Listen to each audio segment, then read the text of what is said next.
सतगुरां दा फुरमान है, हों कुर्बान जाई तेरे नावे, जिसनों बख्श लहे मेरे प्यारे, सो जस तेरा गावे। ये उसकी बख्शिश का फल है, उसकी रहमत, उसकी दया, उसकी कृपा का फल है। हरि जस गाना, हरि जस सुनना, गुरु की याद विच, गुरु के प्रेम विच जुड़ बैठना। आओ कुछ समय लई शब्द विचार नाल जुड़ना करिए। भगत कबीर जी का शब्द आउंदा है मारू राग दे अंदर, राम सिमर पछताहेगा मन। मन नूं संबोधन कीता है क्योंकि धर्मी पुरखां दा उपदेश भावें कि संसार दे लोकां लई हुंदा है, जगत दे जीवां लई हुंदा है, सब प्राणियां लई हुंदा है, पर वो ये उपदेश हमेशा अपने मन नूं अगे रख के करते हैं। अपने मन नूं ही अगे रख के आखना कर रहे हैं भगत कबीर जी, राम सिमर पछताहेगा मन। पापी जियरा लोभ करत है, आज काल उठ जाएगा। कि ऐ मन प्रभु दा सिमरन कर, ऐ मन परमेश्वर दे नाम दा जाप कर। समा बीत जाण ते फिर तैनूं पछताना पएगा। सिमरन की प्रेरणा की है, नाम जपण की प्रेरणा की है कि मना जे हुण सिमरन ना कीता, नाम दा जाप भजन ना कीता, समा लंघ जाण ते, समा बीत जाण ते फिर तैनूं पछताना पएगा। पापी जियरा लोभ करत है, आज काल उठ जाएगा। विकारां विच फसी हुई तेरी जिंद, धन पदार्थां दा लोभ करदी है, लालसा करदी है। पर याद रख, तू थोड़े ही दिनां विच ये सब कुछ छड्ड के तुर जाएगा। सबने जाना है। लालच लागे जन्म गवाया, माया भरम भुलाएगा। तू लालच विच फस के जीवन अजाई गवा रहा है। माया दी भटकणा विच खुंजिया फिरदा है, भरमदा फिरदा है। तन जोबन का गर्भ न कीजै, कागद ज्यों गल जाएगा। ना कर मान धन दा, ना कर मान जवानी दा, मौत आउण ते कागज वांग गड़ जाएगा। जो जम आए केस कह पटके, ता दिन किछ ना बसाहेगा। ऐ मन जदों जम ने आके केसां तो फड़ तैनूं पटकाया, तदों तेरी ओस अगे कोई पेश नहीं जाएगी। सिमरन भजन दया नहीं कीनी, तो मुख चोटा खाहेगा। तू हुण प्रभु दा सिमरन नहीं करदा, दया नहीं पालदा, दया दा धर्म नहीं निभाउंदा, मरन वेले तू दुखी होएगा। धर्म राय जब लेखा मांगे, क्या मुख लेके जाएगा। जदों धर्मराज ने जीवन विच कीते कम्मां दा हिसाब मंगिया, तां की मूँह लैके उसके सामने होएगा, की मुँह दिखाएगा। कहत कबीर सुनो रे संतो, साध संगत तर जाएगा। ऐ संत जनों सुनो, साध संगत विच जुड़ बैठ के ही संसार समुद्र तो पार होएगा। हीला दसिया, वसीला दसिया कि साध संगत ही एक ऐसा साधन है जिस द्वारा इस संसार समुद्र तो पार हो सकते हैं। ते मुख गल जो इस शब्द अंदर भगत कबीर जी ने रखी, कुछ करन वाले जो सानू समझाना कीता है। पंक्ति जो आई कि सिमरन भजन दया नहीं कीनी, तो मुख चोटा खाएगा। गल कीती सिमरन दी अते दया दी। ਮਨੁੱਖੀ ਜੀਵਨ ਦੇ ਜੋ ਗੁਣ ਮੁੱਖ ਗੁਣ ਹਨ, ਸਤ, ਸੰਤੋਖ, ਦਇਆ, ਖਿਮਾ, ਧੀਰਜ, ਨੇਕੀ ਆਦਿ, ਉਹਨਾਂ ਵਿੱਚੋਂ ਇੱਥੇ ਇੱਕ ਗੁਣ ਦਾ ਜ਼ਿਕਰ ਕੀਤਾ ਹੈ, ਦਇਆ ਦਾ। ਸਿਮਰਨ ਭਜਨ ਦਇਆ ਨਹੀਂ ਕੀਤੀ ਕਿ ਐ ਪ੍ਰਾਣੀ ਤੂੰ ਸਿਮਰਨ ਨਹੀਂ ਕੀਤਾ, ਦਇਆ ਨਹੀਂ ਕਮਾਈ, ਤੇਰਾ ਜੀਵਨ ਬੇਅਰਥ ਹੈ, ਕਿਸੇ ਅਰਥ ਨਹੀਂ। ਗੁਰਬਾਣੀ ਨੇ ਆਖਣਾ ਕੀਤਾ ਹੈ, ਧੌਲ ਧਰਮ ਦਇਆ ਕਾ ਪੂਤ, ਕਿ ਧਰਮ ਦੀ ਕਮਾਈ ਜੇਕਰ ਕਰਨੀ ਹੈ ਨਾ, ਧਰਮ ਕਮਾਉਣਾ ਹੈ, ਧਰਮੀ ਬਣਨਾ ਹੈ, ਮਨ ਵਿੱਚ ਪ੍ਰੇਰਨਾ ਹੋਈਏ ਕਿ ਧਰਮੀ ਬਣਨਾ ਚਾਹੀਦਾ ਹੈ, ਧਰਮੀ ਬਣਨਾ ਚੰਗਾ ਹੁੰਦਾ ਹੈ, ਬੜਾ ਪ੍ਰਚਾਰ ਆਇਆ ਹੈ ਹੁਣ ਤੱਕ ਧਰਮ ਦਾ, ਬੰਦਾ ਧਰਮੀ ਹੋਵੇ, ਧਰਮ ਕਮਾਉਣਾ ਜ਼ਰੂਰੀ ਹੈ। ਤਾਂ ਇੱਥੇ ਸਪਸ਼ਟ ਸ਼ਬਦਾਂ ਵਿੱਚ ਆਖਿਆ ਹੈ ਕਿ ਧਰਮ ਦਇਆ ਦਾ ਪੁੱਤਰ ਹੈ, ਧਰਮ ਦਇਆ ਵਿੱਚੋਂ ਪ੍ਰਗਟ ਹੁੰਦਾ ਹੈ। ਧਰਮ ਨੇ ਕਿੱਥੋਂ ਪੈਦਾ ਹੋਣਾ ਹੈ? ਦਇਆ ਵਿੱਚੋਂ। ਦਇਆ ਜਨਨੀ ਹੈ ਧਰਮ ਦੀ। ਦਇਆ ਦਾ ਅਰਥ ਕੀ ਹੈ? ਦਇਆ ਦਾ ਮਤਲਬ ਕੀ ਹੈ? ਭਾਵ ਕੀ ਹੈ? ਦੂਜੇ ਦੇ ਦੁੱਖ ਨੂੰ ਦੇਖ ਕੇ ਚਿੱਤ ਦਾ ਦਰਦ ਜਾਣਾ, ਦੂਜੇ ਦੁੱਖ ਨੂੰ ਦੇਖ ਕੇ ਕਰੁਣਾ ਆ ਜਾਣੀ, ਰਹਿਮ ਆ ਜਾਣਾ, ਤਰਸ ਆ ਜਾਣਾ, ਇਸ ਨੂੰ ਆਖਿਆ ਹੈ ਦਇਆ। ਤੁਲਸੀਦਾਸ ਜੀ ਨੇ ਕਿਹਾ ਹੈ, ਧਰਮ ਦਾ ਬੀਜ ਦਇਆ ਹੈ, ਦਇਆ ਵਿੱਚੋਂ ਧਰਮ ਫੜੇਗਾ। दया धर्म को मूल है, पाप मूल अभिमान, तुलसी दया न छोड़ी है, जब लग घट में प्राण। धर्म दा मूल दया है ते पाप दा मूल हंकार है। दया विचों धर्म पैदा होना है, दया विचों ही धर्म प्रगट होना है। ਤੇ ਹੁਣ ਧਰਮ ਵਿੱਚੋਂ ਜੇਕਰ ਦਇਆ ਅਤੇ ਸਿਮਰਨ ਕੱਢ ਦੇਈਏ, ਧਰਮ ਦੀ ਕੋਈ ਹੋਂਦ ਨਹੀਂ, ਧਰਮ ਦਾ ਕੋਈ ਨਿਸ਼ਾਨ ਨਹੀਂ। ਦਇਆ ਤੋਂ ਬਿਨਾਂ ਕੀਤੀ ਸੇਵਾ ਬੇਅਰਥ ਹੈ, ਕਿਸੇ ਅਰਥ ਨਹੀਂ ਜੇਕਰ ਮਨ ਅੰਦਰ ਦਇਆ ਨਹੀਂ। ਤੇ ਦਇਆ ਦੇ ਵਿੱਚੋਂ ਜੋ ਸੇਵਾ ਨਿਕਲੇਗੀ ਉਹੀ ਸਫਲ ਹੈ, ਉਹੀ ਪ੍ਰਮਾਣਿਤ ਹੈ। ਤੇ ਐਸੀ ਸੇਵਾ ਵਿੱਚੋਂ ਹੀ ਆਨੰਦ ਦੀ ਪ੍ਰਾਪਤੀ ਹੁੰਦੀ ਹੈ। ਸੇਵਾ ਨਿਕਲੇ ਦਇਆ ਵਿੱਚੋਂ। ਐਸਾ ਹੀ ਕੁਝ ਸਮਝਾਇਆ ਸੀ ਨਿਰੰਕਾਰੀ ਪਾਤਸ਼ਾਹ ਧੰਨ ਸ਼੍ਰੀ ਗੁਰੂ ਨਾਨਕ ਦੇਵ ਜੀ ਮਹਾਰਾਜ ਨੇ ਦੌਦ ਜੁਲਾਹੇ ਨੂੰ।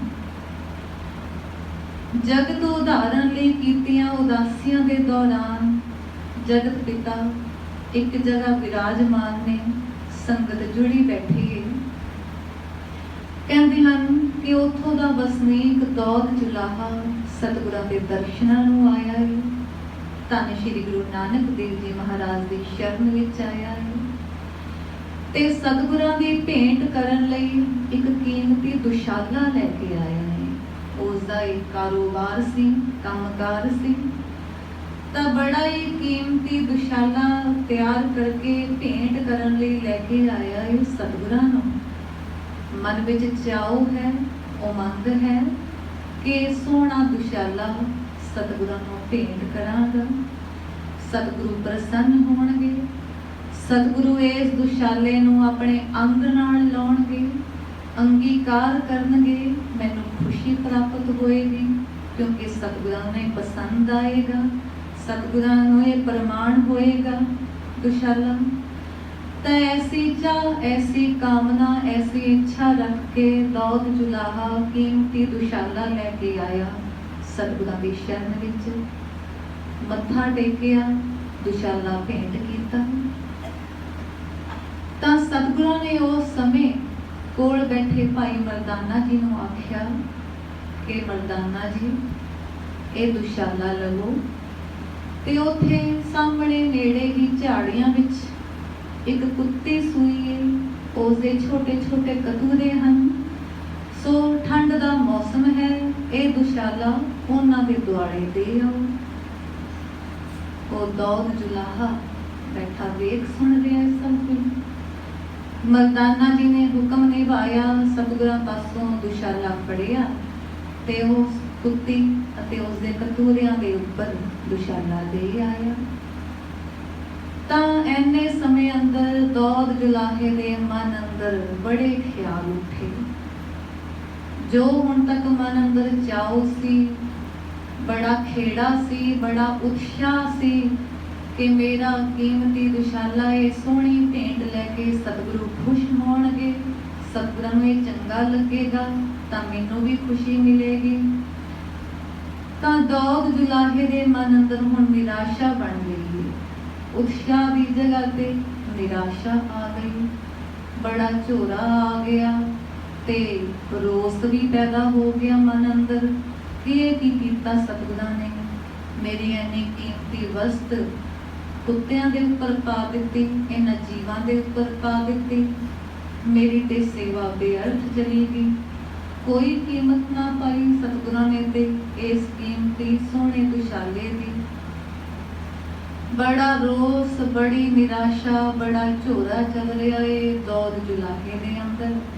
ते हुण सतगुरु जानी जान घट घट के अंतर की जानत। सतगुरु वेख रहे ने कि इस पुरख दे मन अंदर निराशा बन गई है कि मैं सेवा की, सेवा ते निष्फल चली गई, कोई कीमत ना पई मेरी सेवा दी, किसे अर्थ ना लग्या मेरा ये दुशाला। सतगुरु उसदे मन दे सारे ख्याल जानते ने ते मुस्कुरा के आखण लगे कि पुरखा की सोच रहा है मन अंदर, की चल रहा है तेरे मन अंदर। सतगुरु आखण लगे कि पुरखा निराश ना हो, तेरी सेवा परवान हुई है, तेरी यह भेंट परवान हुई है, तेरी ये सेवा सफल हुई है, क्योंकि इस दुशाले दी इस समय साडे नालों वध लोड़ इन्हां जीवां नूं सी। इन्हां छोटे जीवां नूं, कुत्ती अते उसदे कतूरियां नूं इस चीज़ की बड़ी लोड़ सी इस मौसम विच। सो लोड़वंद दी लोड़ पूरी कीती, ऐसी सेवा प्रवान हुंदी है, ऐसी सेवा ही सफल हुंदी है। कोई मन अंदर भरम ना पाण, कोई भुलेखा ना पाण कि तेरी सेवा व्यर्थ चली गई, किसी अर्थ ना आई। नहीं, तेरी सेवा दाते पूरा पूरा अर्थ निकलिया है, तेरी सेवा सफल हुई है, परवान हुई है, क्योंकि लोड़वंद दी लोड़ पूरी हुई है। साडे नालों ज्यादा लोड़ इन्हां जीवां नूं सी। सो इस परमाण द्वारा सतगुरां ने इहो कुछ समझाउणा कीता कि सेवा पैदा होवे दया विचों, रसम दी सेवा कोई परवान नहीं। रसम समझ के सेवा की कि कम कर दो सेवा हो गई, नहीं, मन की भावना कम कर दी कि भाव की है। तो भाव होवे अंदर दया दा तां ऐसी कीती सेवा परवान सफल है। जेड़ी दया सेवा नूं जन्म ना दे सके वो दयावान है। दया तो सखणे जीवन बारे कहा है कि हिंसा तो मन ते नहीं छूटी, जी दया नहीं पाड़ी, परमानंद साध संगत मिल, कथा पुनीत ना जानी। दया तो सखणे प्राणी मनुखा जन्म विच कोई चंगा काम नहीं करते। ऐसे पुरखां दे मन विच सदा नफरत, वैर, जुलम, अन्याय आदिक औगण भरे रहंदे ने। अजिहे अभागे मनुख सत संगत विच बैठ के भी परमेश्वर नाल नहीं जुड़ सकते। उन्हां दे मन अंदर सत संगत का कोई प्रेम नहीं बनता, कोई चाव नहीं बनता। तां हुण भगत कबीर जी ने जो इस फुरमान दे अंदर पंक्ति च जिक्र किया है सिमरन भजन दया नहीं कीनी। हे प्राणी, सिमरन नहीं किया, भजन नहीं किया, दया की कमाई नहीं की ना, जीवन किसी अर्थ नहीं। परमेश्वर का नाम हिरदे घर वसाउण नाल धर्म अते दया दोनों ही आ वसदे ने, जिस सदका साडी आत्मा नूं सदैवी खुशी खेड़ा प्राप्त हुंदा है। कहत कबीर सुनो रे संतो धर्म दया करवाड़ी। कबीर जी एक जगह आखदे ने कि ए बगीची तैयार करो, धर्म अते दया दे फुल्लां वाली बगीची तैयार करो अपने जीवन अंदर। दसवें पातशाह भी आखदे ने अल्प आहार सुलभ सी निंद्रा, दया क्षमा तन प्रीत। तीर्थ दान दया तप संजम, एक बिना नह एक पछाने। दया का जिक्र आया पर नाल ये भी जिक्र आया कि दया अते धर्म वर्गे गुण भागा वाले नूं ही नसीब हुंदे ने। दया धर्म तप ने चलो जिस कर्म लिखा था। दया धर्म वर्गे गुण ये ताही प्राप्त होंदे ने जे लेखां विच लिखे होण, ऐसी कोई करनी कमाई होवे। दया देवता खिमा जप माली, ते मानस प्रधान। जिथे दया है उथे सेवा है, जिथे सेवा है उथे धर्म है, जिथे धर्म है उथे संतोख है, जिथे संतोख है उथे सिमरन है, ते जिथे सिमरन है उथे परमेश्वर आप है। वो अपने नाम विच ही विराजमान है। ते फिर जदों किसे धर्मी कहाए जाण वाले पुरख दे जीवन विचों दया नहीं मिलती, ते गल बड़ी निराशता वाली मन्नी जाती है। धर्मी पुरखां दा बस ये निर्णय है कि जदों असी किसे नाल दया वाला सलूक धारदे आ ना, तां असी रब दे बहुत नेड़े हुंदे आ। आखना कीता कि दया दी भावना जदों मन विच आ गई, समझो उस वक्त असी रब दे नेड़े हाँ। छोटा जिहा प्रमाण आया है, कहंदे हन कि एक बच्चा सी, अनाथ बच्चा, बड़ा ही गरीब कंगाल जीवन, तन ते कपड़े नहीं पाउण नूं, पैरां विच जुत्ती नहीं पाउण नूं, मंग मंग के गुजारा करदा है, बड़ा ही गरीब है, बड़ा मंदहाली वाला जीवन है। तुरदा है चलदा है रस्ते ते सड़क ते, तां हुण नंगे पैर ने, तपश दे नाल पैर सड़दे ने, पैर तपदे ने, तकलीफ हुंदी है, दुख हुंदा है। एक दिन बड़ा ही कष्ट विच तां कहंदे हन कि रात नूं सोचदा सोचदा मन अंदर ख्याल आया कि मैं रब अगे बेनती करां। तां अपने आप ते रब अगे अरदास करदा है, ऐ रब जी मैनूं पैरां विच पाउण नूं जुत्ती मिल जाए, बहुत तकलीफ हुंदी है मैनूं चलण वेले तुरन वेले, जेकर मैनूं आप जुत्ती दे देवो तां किन्ना चंगा होवे। तां कहंदे हन अगले दिन इसे तरह राह जांदे किसे पुरख दी नज़र पई उस ते, कोई धर्मी पुरख होएगा, तो उसके मन अंदर फुरना बन गया कि इस गरीब बालक नूं पैर इसदे नंगे ने, इसदे जुत्ती पवा दिती जाए। तो उस भले पुरख ने उस बच्चे नूं जुत्ती पवा दिती है उहदे पैरीं। तो बच्चा उस पुरख नूं पता है की पुछदा है, वो बच्चा उस पुरख नूं आखदा है कि तुसी रब हो। तो बंदा सिर हिलाउंदा है कि नहीं। तो बच्चा फिर दूजा सवाल करदा है कि की तुसी रब दे दोस्त हो। तो बंदा बड़ा सोचदा है कि की पुछदे है बच्चा। तो पुरख पुछदा है कि क्यों गल की है।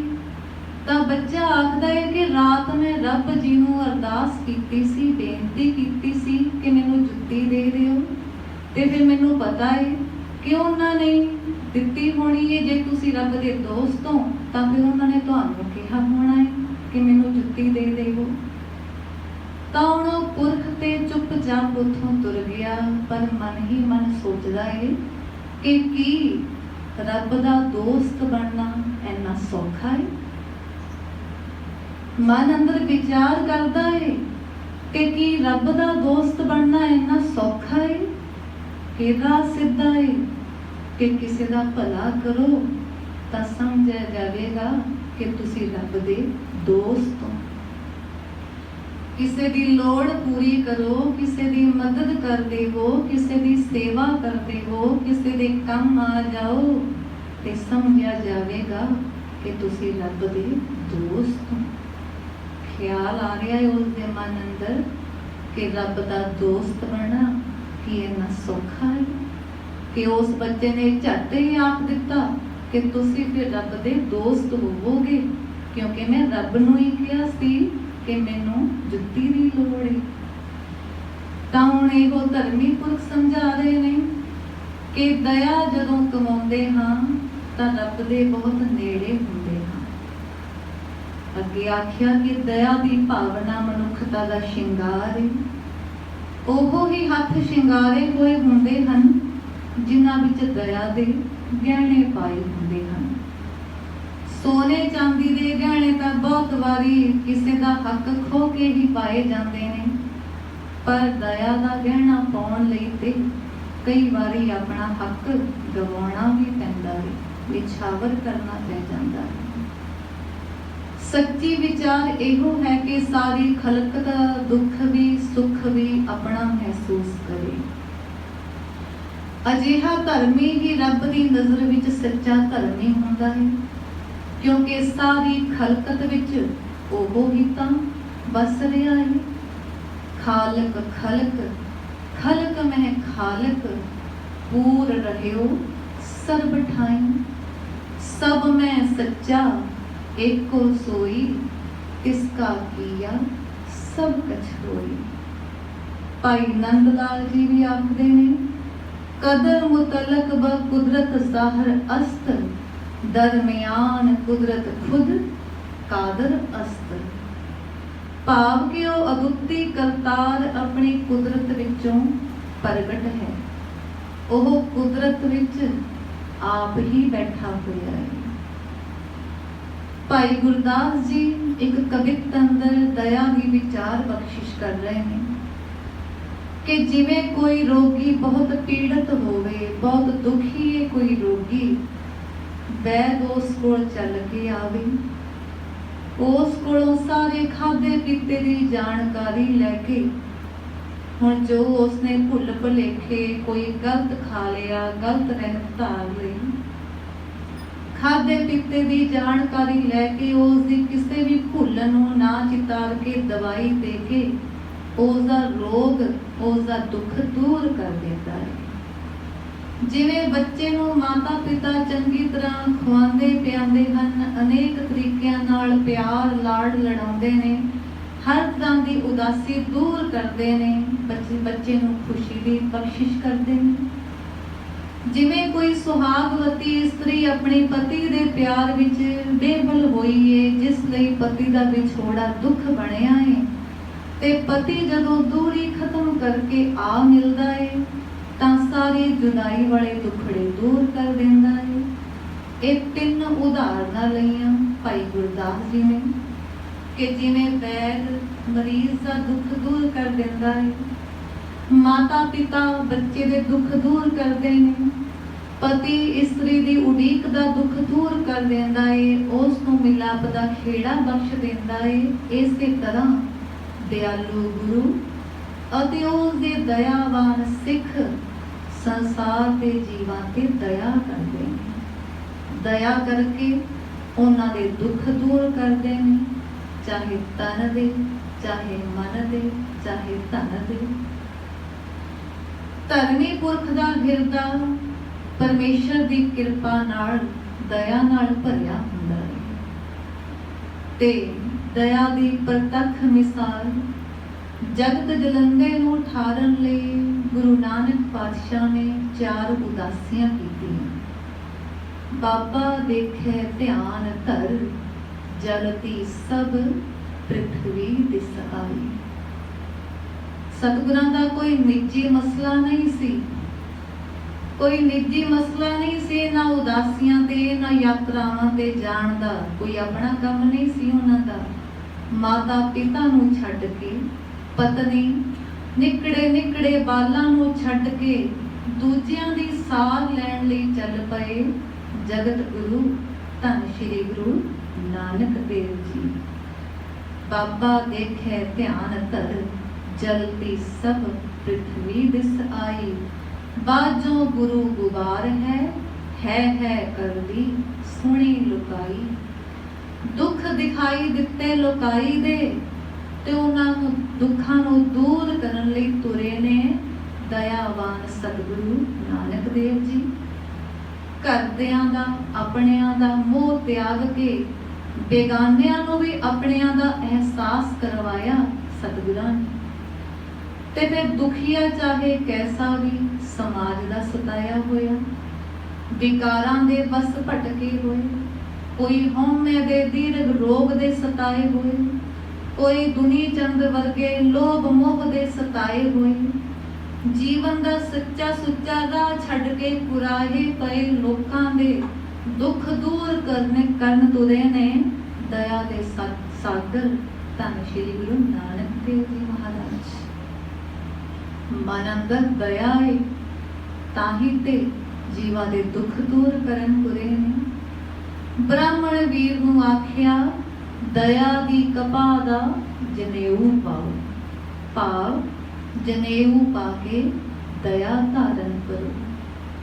मुसलमान लई मेहर दी मसीत दा भी एहो भाव सी, मेहर मसीत।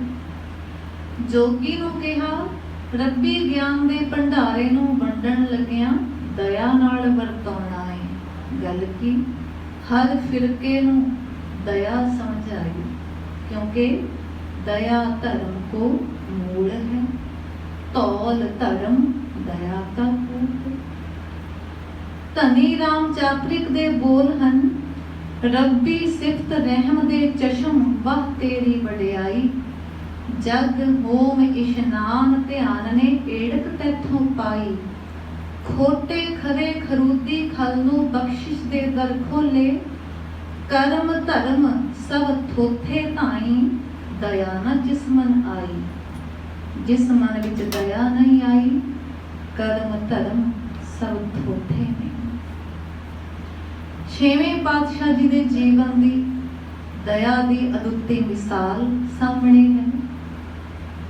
जदों सतगुरु कश्मीर दे दौरे ते सन, धन श्री गुरु हरगोबिंद साहिब जी महाराज बारामूला दे नेड़े किसे नगर दा सी एक छोटा बालक। कहंदे हन कि सतगुरु रस्ते जा रहे ने ते झाड़ियां विचों किसे छोटे बच्चे दे रोण दी आवाज आई। सतगुरां ने आख्या कि वेखो की है।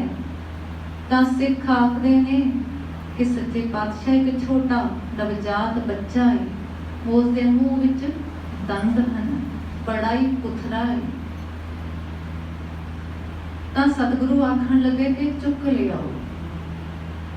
उस पुथरे बालक नूं सवार के अपनी गोद विच लिया सतगुरां ने ते आख्या एक पुथरा नहीं, एक सुथरा है। कहंदे हन कि इस बालक नूं जोतशियां दे कहण ते घरदियां ने त्याग दिता सी, सुट दिता सी, क्योंकि जमदे दे ही मूंह विच दंद सन। आख्या कि अभागा है, बदशगना है, चंगा नहीं है। सुट दिता, त्याग दिता इस बालक नूं ते सतगुरां ने दया धार के इस बालक नूं गोद विच लिया। आख्या एक पुथरा नहीं, ਇਹ ਤੇ ਸੁਥਰਾ है। ते सुथरे शाह नूं सतगुरां ने आप पालिया, आप वड्डा कीता ते ऐडा ज्ञानी होया कि हास व्यंग द्वारा सिख संगतां नूं सतगुरां दे बड़े उच्चे सुच्चे उपदेश दे जाया करदा सी। बड़ा उच्चा सुच्चा ते पवित्र जीवन बनिया सुथरे शाह दा। बड़े ऐसे प्रमाण ने कि सुथरा किस तरीके सतगुरां दे उपदेश नूं हास व्यंग द्वारा संगतां नूं समझा दिया करदा सी। छोटा जिहा एक प्रमाण है, कहंदे हन कि एक वेरा दरबार विच कीर्तन चल रहा है, संगत भी बैठी है, पर सतगुरु नहीं आए। सतगुरु हाज़र नहीं ते संगतां कीर्तन ध्यान नाल नहीं श्रवण कर रही हैं, आपस में विचार वटांदरा कर रहे ने, बड़े बेध्याने बैठे ने सब जीव।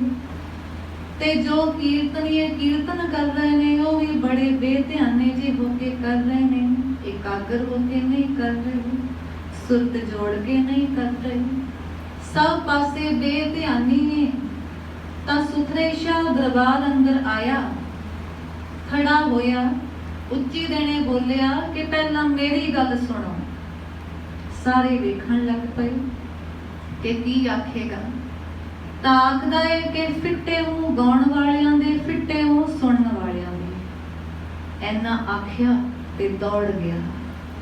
सारे दरबार विच हलचल मच गई कि सुथरे नूं बड़ा सिर चढ़ाया है सतगुरां ने, क्योंकि सतगुरां दी हाज़री विच ही पढ़िया, गुरु गोद विच पढ़िया, गुरु घर विच ही रहा। तां संगत आखदी है कि वेखो किवें बोलदा है, सतगुरां ने चमलाया है इसनूं, बड़ा सिर चढ़िया है, वेखो कैसे मंदे बोल बोल के गया है, फिट्टे मूंह गाउण वालियां दे, फिट्टे मूंह सुनन वालियां दे। ऐना आख के दौड़ गया। कुछ समय बाद सतगुरु आए ने, तां संगतां शिकायत करदियां ने सतगुरां पास कि सच्चे पातशाह ये सुथरे शाह वेखो, एनू जरा भी तमीज नहीं, की बोल के गया है संगत विच, ऐदां आख के गया है, बड़ा गलत बोलदा है। तां सतगुरु आखदे ने कि ठीक है, पुछदे हैं सुथरे नूं कि ऐसा क्यों कहा। कहंदे हन कि सिखां नूं लैण भेजिया कि लैके आओ सुथरे नूं, पर सुथरा ते पता नहीं कित्थे दौड़ गया, किसे नूं भी ना मिलिया, किसे नूं भी ना लभ्या। कई महीने बीत गए, सब भुल भुला गए। कई महीनों बाद अज अचानक सुथरे शाह आ गया है, दरबार अंदर हाजिर होया है। दरबार सजिया है, सतगुरु बैठे ने, कीर्तन हो रहा है, संगत भी बैठी है। तां जदों सुथरे शाह दरबार अंदर हाजिर होया तां संगत विच रौला पै गया, पातशाह देखो सुथरा आ गया, इहनूं पुछो, हुण फड़ो इहनूं, पुछो ये की बोल के गया सी, की करके गया सी। ये सारे पासे हलचल मच गई कि हुण सुथरे की पेशी पएगी। तां सतगुरु आखदे ने सुथरे नूं कि सुथरे शाह ऐसी की गल हुई, सारी संगत नूं तेरे ते बड़ा रोस है कि तू गलत बोल के गया है, ऐसा क्यों कीता तू, वजह दस। तां सुथरे शाह हथ जोड़ बेनती करदा है कि सच्चे पातशाह मैं ते बड़ा ही नाचीज हाँ, मेरे विच कोई गुण नहीं, बड़ा औगण आरा हाँ मैं, सारी सिखा संगतां तो मैं नीवा हाँ, नीच हाँ, कोई वडियाई नहीं मेरी, सब औगण हन मेरे अंदर।